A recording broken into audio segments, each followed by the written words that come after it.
Yes, this locks up and freezes for no apparent reason, and it happens maybe once or twice a month, and I use this 2 or 3 times a week at least. It's manageable in terms of I've never missed anything crucial because of it, but it's just inexcusable because of how expensive this is. Cameras just shouldn't freeze up like that. To kick the video off with a problem as bad as that, literally not turning on sometimes, but this still be absolutely my favorite camera I've ever used, does kind of prove that it excels in so many categories. And it's a hard one to explain. I would just like to quickly announce that my New York zine, actually my first zine I've ever made, is now available on my website. A week in New York captured inside this little zine here. There's 150 of these so far. I might print more, I might not, depending on the interest, but if you're interested in this, then check it out. It's on my website, available right now. I'm not gonna talk about image quality here, we're past that. Take a photo on a Sony A7 Pro Max Bionic chip Z4 and take a photograph on a Canon A1-64 Pro Nintendo 6000. The images are gonna look fine. Who cares about that anymore? What I do want to talk about, and specifically with the camera Leica M11, is Leica M11. Specifically what I want to talk about in this video is the experience of using it and how the camera feels to use.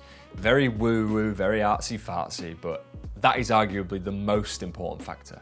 So let me try and explain myself a little bit better. In my opinion, there are 3 things that influence how a camera feels to use. The first one being how seamlessly does it fit into your workflow? Basically, how convenient is it?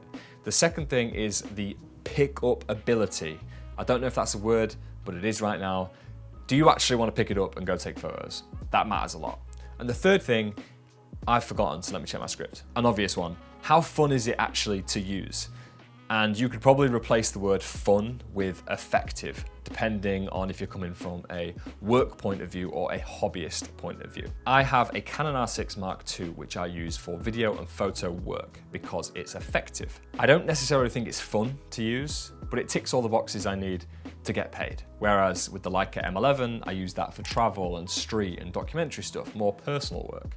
So the Leica is for fun, the Canon is for work. Now, effective and fun are not mutually exclusive. In an ideal world, you have a camera that is both effective and fun. You use it for work, you use it for personal projects. Replace the word fun with effective or effective with fun, depending on what you want the camera for. But now let's get back to my other points that influence how a camera makes you feel. When I'm talking about how does a camera fit into your workflow, I'm literally just talking about, does it fit into your favorite sling you use? Are the file sizes manageable? What lenses do you have within that ecosystem? Does it have customizable buttons and outputs and ports? Will the camera be easy or harder for you to incorporate into your photography? And the reason I mention it is because the things I prioritize are going to be different to the things you prioritize. And a studio photographer will want different things out of a camera to a landscape photographer. I think that is pretty self-explanatory. But if a camera is worth it or not, you know, that age-old question, it's going to be different for everyone. So being specific to me here, the Leica M11 fits my needs for street travel and documentary style work absolutely perfectly.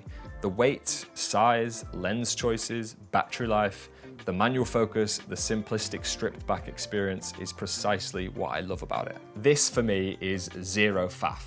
And that's encouraging to use. Removing friction from wanting to go take photographs to actually going outside and taking photographs is so important, which leads me on to the second point, and that is about pickup ability. If we're talking about the everyday camera, the everyday setup, which the Leica M11 is for me, we need to go one step further other than just how seamlessly does it fit into your workflow. The convenience of a camera is probably a good start, but I think there's something more. And I think actually being inspired by the tools we use is also important. Okay, so this next point might get a little bit artsy-fartsy, and if that's not your thing, then feel free to click on something else. But just bear with me for a second while I try and explain passion. It's like the chef who uses a very specific handcrafted knife, or a car enthusiast that knows everything about the stitching on the leather seats, or a fashionista who knows everything about where, who, and when the materials were sourced for a certain piece of clothing. These details might not affect the end result, in this example, the image quality or the photograph you take, but it absolutely affects the experience. Whatever it is about any camera, but in this example, the Leica M11-P, maybe it's the manual focus or the German engineering or the brand's history. All of that perhaps inspires me to use the camera. And I am fully aware that all of that can be masqueraded in consumerism. But all I know is I want to pick the Leica M11-P up and take photographs. And that's what counts. Here's a real example that happened recently to me. I was hanging out with a photographer and they had the newest and latest Hasselblad. You know, that's a pretty big deal to a lot of people.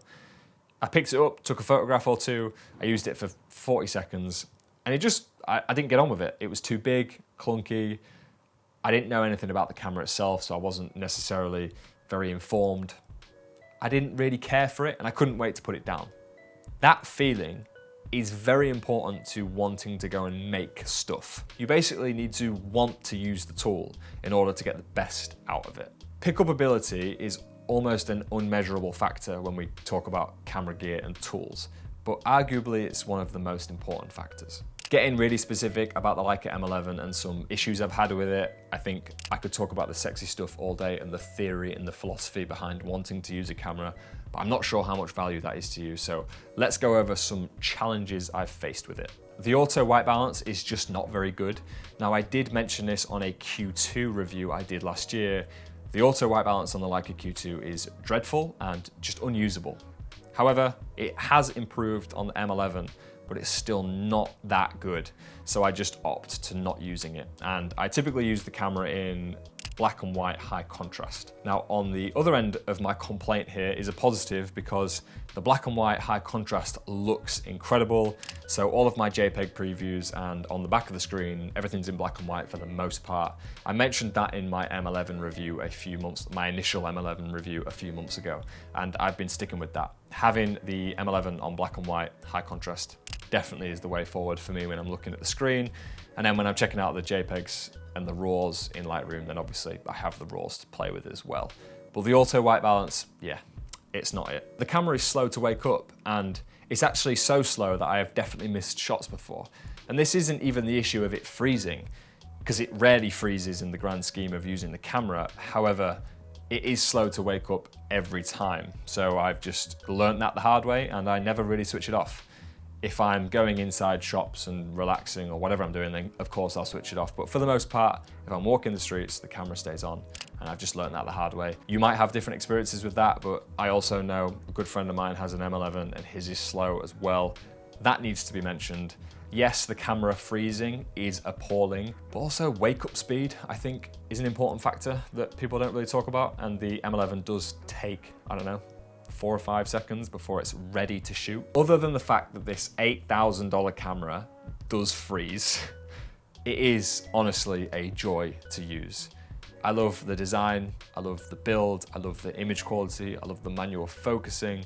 The whole user experience is so nice. So much so that since owning the M11-P, I've taken my X100V outside to take photographs maybe twice. Except for the Fujifilm doesn't freeze, so that is a good thing.